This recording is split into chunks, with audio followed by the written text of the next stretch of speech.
Hey guys, check out this really cool chopsticks that I got. You know what's cool about these chopsticks? They glow in the dark. With these chopsticks, you can light up your mouth while you eat ramen.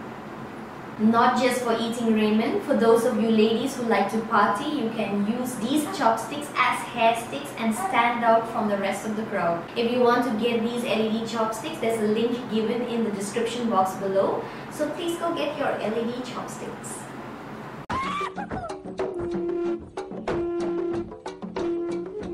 Hi guys, welcome back to Eat Your Kappa with me Nambie.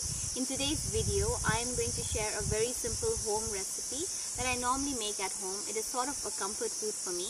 It is a simple dish made out of fish and tomatoes. I hope you guys enjoy this video. To make this dish, I'm making use of the rohu fish. I normally make use of the rohu fish. You can make use of any carp. The ingredients required to make this dish are 3 medium-sized tomatoes roughly cut, fried fish pieces as many as you want. I'm making use of 4 pieces and I have marinated this fish in salt and turmeric and have deep fried it. 6 to 7 green chilies, 2 tablespoons of mustard oil, coriander for garnishing. I'm making use of the spiny coriander, also known as culantro, a teaspoon of turmeric powder for coloring, and 1 medium-sized onion slice, and salt to taste. Now all that's left to do is cook, so let's get cooking. Now let's heat some mustard oil. I'm making use of the oil where I fried the fish because it always tastes better.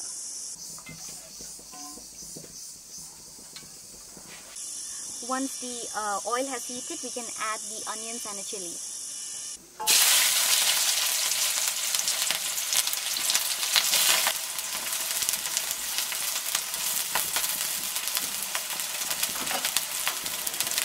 Give it a stir, and now we can add the turmeric.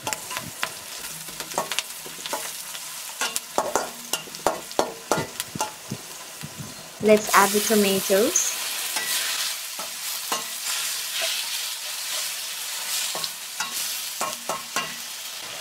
Now add some salt and allow the tomatoes to cook and turn pulpy.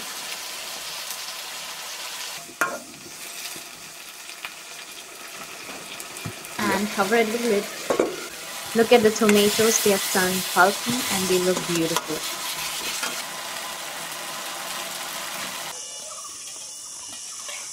Give it a good stir and add some water.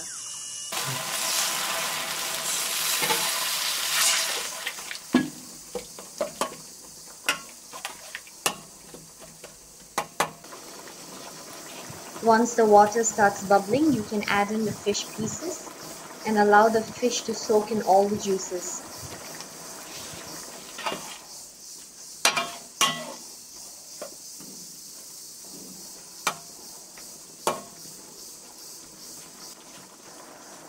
I'm adding a little bit of culantro so that it soaks in its flavor.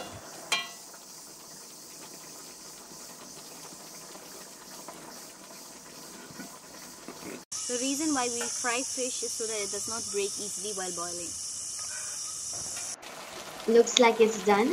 I'm just going to add a little bit more culantro for garnishing.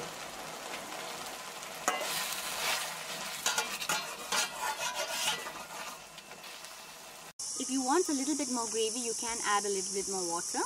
I like it just the way it is. The dish looks ready and it's ready to be taken off the flame.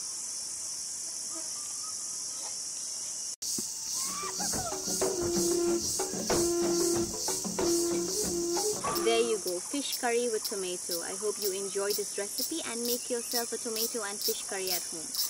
And if you have other versions of this dish, please feel free to comment in the comment section below and I will make it in my next video.